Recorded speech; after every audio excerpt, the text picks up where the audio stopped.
Afternoon बच्चों, हम पढ़ रहे हैं कक्षा 10 का पाठ 6 जिसका नाम है जयशंकर प्रसाद। तो आइए सबसे पहले हम जयशंकर प्रसाद जी के बारे में पढ़ लेते हैं। तो इनके जीवन परिचय की बात करते हैं। तो आपको पता होगा जयशंकर प्रसाद कौन से प्रवृत्ति के कवि माने जाते हैं। तो जयशंकर प्रसाद जी छायावादी कवि माने जाते हैं। अब आपने छायावाद का तो नाम सुना ही होगा। जैसे छायावाद के बहुत सारे कवि या कवियत्री बहुत प्रसिद्ध है। जैसे मैं बात करूं जयशंकर प्रसाद, महादेवी वर्मा, सूर्यकांत त्रिपाठी निराला, सुमित्रा नंदन पंत, ये छायावाद के चतुष्टयी कवियों की श्रेणी में आते हैं, जिनमें एक जयशंकर प्रसाद जी भी है। तो अब देखिए इनके जन्म के बारे में बात करते हैं कि इनका जन्म कब और कहाँ हुआ। तो जयशंकर प्रसाद का जन्म सन 1889 में वाराणसी में हुआ। बहुत बार परीक्षा में पूछा भी जाता है बड़ी बड़ी एग्जाम में भी कि जयशंकर प्रसाद का जन्म कहाँ हुआ। तो जयशंकर प्रसाद का जन्म सन 1889 में वाराणसी में हुआ और मृत्यु सन 1937 में हुई। अब बात करते हैं इनके पिता का क्या नाम था। जयशंकर प्रसाद के पिता का नाम देवी प्रसाद था, जो कि सुंगनी साहू के उपनाम से प्रसिद्ध है। इसलिए कहा जाता है कि जयशंकर प्रसाद का जन्म कौन से परिवार में हुआ, मतलब सुंगनी साहू परिवार में जयशंकर प्रसाद का जन्म हुआ। अब इनकी पत्रिका का नाम है इंदू पत्रिका। बहुत बार पूछा जाता है कि जयशंकर प्रसाद ने कौन सी पत्रिका निकाली या कौन सी पत्रिका का संपादन किया। तो प्रसाद जी ने इंदू नामक पत्रिका का संपादन किया, या कहे कि इंदू नामक पत्रिका निकाली। अब इनके काव्य ग्रंथों की बात करते हैं कि इन्होंने कौन कौन से काव्य ग्रंथ लिखे। तो इनके सबसे पहला काव्य ग्रंथ की बात करते हैं तो देखिए आंसू, लहर, झरना, कामायनी, प्रेम पथिक, चित्राधार, ये इनके काव्य ग्रंथ है। जैसे कामायनी इनका बहुत प्रसिद्ध ग्रंथ है। बहुत बार एग्जाम में कामायनी से संबंधित प्रश्न भी पूछे जाते हैं। इसके अलावा इनके नाटक की बात करें कि इन्होंने नाटक कौन कौन से लिखे, ध्यान दीजिएगा। ध्रुव स्वामिनी, विशाख, राज्यश्री, अजात शत्रु, स्कंदगुप्त, चंद्रगुप्त, एक घूंट। अब देखिए बच्चों ये सारे जो नाम है ये ऐतिहासिक नामों से, जैसे ध्रुव स्वामिनी, विशाख दत्त, राज्यश्री, ये सारे ऐतिहासिक नाम है।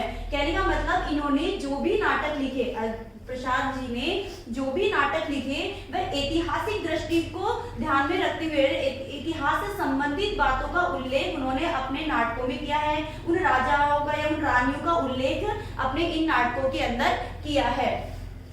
तो ये इनके, जैसे ध्रुव स्वामिनी की बहुत बड़ी एक पुस्तक चलती है ध्रुव स्वामिनी की, जिसमें एक महारानी का नाम होता है ध्रुव स्वामिनी। इसी प्रकार ये सभी राजा महाराजाओं के नाम से संबंधित ये इनके नाटक है। अब आगे देखिए इन्होंने उपन्यास कौन से लिखे। इन्होंने 3 उपन्यास लिखे, कंकाल, तितली और इरावती। ये इनके 3 उपन्यास माने गए हैं। लेकिन कहा जाता है कि जो इनका इरावती जो उपन्यास था ये अपूर्ण रह गया था, ये मतलब इसको पूरा नहीं कर पाए थे किसी कारणवश। तो आपको ध्यान में रखना है, आपको लिखना क्या है यदि इनके उपन्यास के बारे में पूछा जाए कि प्रसाद जी ने कौन कौन से उपन्यास लिखे, तो आप लिखेंगे कंकाल, तितली और इरावती इनके उपन्यास है। जैसे इनके नाटक है, ये काव्य ग्रंथ है और ये उपन्यास है। फिर इनकी कहानियों की बात करें कि जयशंकर प्रसाद जी ने कौन कौन सी कहानियां लिखी बच्चों, तो देखिए इनकी कहानियों के नाम है आकाशदीप, प्रतिध्वनि, पुरस्कार, गुंडा, आंधी, छाया, इंद्रजाल, ये इनकी कहानियां हैं। कहानियां तो और भी है, लेकिन कुछ प्रसिद्ध कहानियां हैं जो मैंने यहाँ पे दर्शाई है या जो लिखी है। तो ये प्रसाद जी की कहानियां है। तो आपको कॉपी में इनको लिखना होगा। ये जैसे परिचय में पूछा जाता है कि इन्होंने कौन कौन से काव्य ग्रंथ लिखे, या कई बार न केवल नाटक के बारे में पूछा जाता है या समाज। यदि अगर इनका जीवन परिचय पूछा जाता है तो हमें इनके जन्म के साथ साथ इनके काव्य ग्रंथों का, इनके नाटक, उपन्यास, कहानियां जो भी है उनको भी हमें लिखना होगा। तो आप याद कर लीजिएगा। अब जयशंकर प्रसाद जी का जो पहला जो पैराग्राफ है वह है प्रभु शीर्षक। मतलब इन्होंने 2-3 पैराग्राफ लिखे हैं, जिसमें पहला पैराग्राफ कौन सा है, प्रभु। प्रभु इनकी मतलब शीर्षक एक पैराग्राफ में हमने आज यहाँ लिया है, उसकी व्याख्या कर लेते हैं। तो देखिए, विमल इंदु की विशाल किरणें प्रकाश तेरा बता रही है, अनादि तेरी अनंत माया जगत को लीला दिखा रही है। तो हम सबसे पहले इसके प्रसंग की बात करते हैं। प्रस्तुत पद्यांश हमारी पाठ्य पुस्तक हिंदी के जयशंकर प्रसाद कृत प्रभो शीर्षक से अवतरित है। मतलब ये जो पंक्तियां है ये कहाँ से ली गई है, ये प्रभो शीर्षक के कानन कुसुम ग्रंथ से ली गई है। ये ऐसा आप लिखेंगे। ये तो है इसका प्रसंग। अब अपन इसकी व्याख्या करते हैं, लेकिन व्याख्या से पहले मैं आपको इनके कुछ एक शब्दांश है उनका अर्थ बता देती हूँ। विमल, विमल का अर्थ क्या है? विमल का अर्थ है यहाँ पे स्वच्छ या साफ। इंदु का अर्थ क्या है? बहुत बार सुना होगा, इंदु एक नाम भी होता है वैसे तो। इंदु का अर्थ है चंद्रमा। विशाल का मतलब है बड़ी बड़ी किरणें, तो जानते हो चंद्रमा की बड़ी किरणें।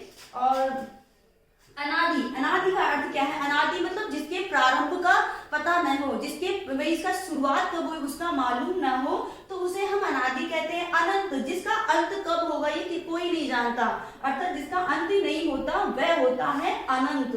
तो अब अर्थ व्याख्या देख लेते हैं। विमल इंदु की विशाल किरणें प्रकाश तेरा बता रही है। कवि जयशंकर प्रसाद जी लिखते हैं प्रभु शीर्षक कविता के माध्यम से कि हे प्रभु, हे मतलब इस कविता के माध्यम से क्या बताया गया है? इस कविता के माध्यम से ईश्वर की सर्वव्यापकता, ईश्वर की शक्तिमता, उसके सौंदर्य, उसकी दया आदि गुणों का इस कविता में उल्लेख किया गया है। मैंने बताया था कि जब हम प्रसंग लिखते हैं उसके बाद प्रसंग में एक और चीज लिखी जाती है, संदर्भ। संदर्भ की बात करें मतलब इसमें किसके बारे में लिखा गया है? तो प्रभु शीर्षक कविता के माध्यम से प्रभु, प्रभु कौन होता है? मतलब ईश्वर, ईश्वर की सर्वव्यापकता, शक्तिमता, सौंदर्यता, उसके गुणों का, उसके दया का आदि का उल्लेख किया गया है, उसका वर्णन किया गया है।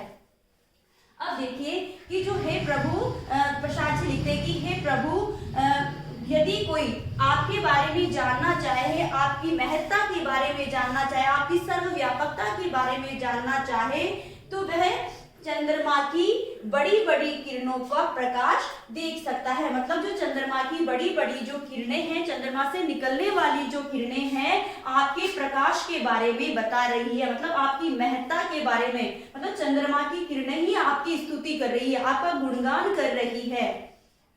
अनादि तेरी अनंत माया जगत को लीला दिखा रही है। मतलब ये जो चंद्रमा की किरणें हैं, यह आपकी अनादि और अनंत मतलब माया के बारे में बताती है कि चंद्रमा की किरणें हमें बताती है कि आपकी माया बहुत प्रारंभ काल, बहुत समय से चली आ रही है और इससे कोई अंत का भी नहीं पता। मतलब अनादि और अनंत काल से चली आ रही है और आपकी अनेक प्रकार की लीलाएं संसार में दिखाई जाती है, जो कि संसार के किसी भी व्यक्ति को मालूम नहीं होती है। समझ में आया होगा? एक बार फिर से देखते हैं कि हे प्रभु, यदि कोई आपकी सर्वव्यापकता, आपके प्रभाव के बारे में जानना चाहे, तो वह चंद्रमा की बड़ी बड़ी किरणों को देख सकता है। उन किरणों का प्रकाश ही आपके बारे में बता रहा है। चंद्रमा से निकलने वाली किरणों का जो प्रकाश चारों ओर फैलता है, उनसे हमें आपकी सर्वव्यापकता का पता चलता है। इसके अलावा जो चंद्रमा की किरणें ही आपकी अनादि और अनंत काल से चली आ रही माया के बारे में हमें बताती है।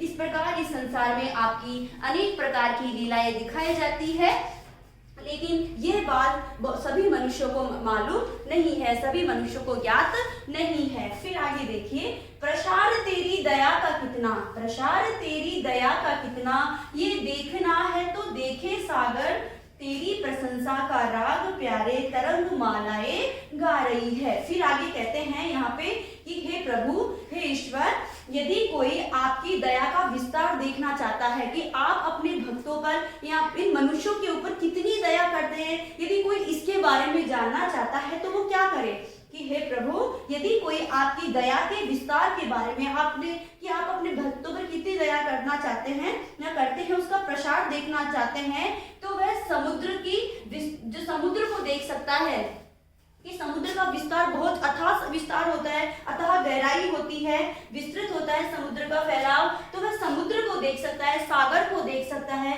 उससे सभी को मालूम हो जाता है कि आपकी दया अपने भक्तों पर कितनी होगी। तेरी प्रशंसा का राग प्यारे तरंग मालाएं गा रहे। तेरी मतलब ईश्वर की, कि हे ईश्वर, आपकी प्रशंसा के गीत, आपकी प्रशंसा के गीत तो समुद्र में उठने वाली तरंग मालाएं मतलब लहरों की जो कतारें हैं, जो लहरें उठती है, वह आपकी प्रशंसा के गीत गा रही है।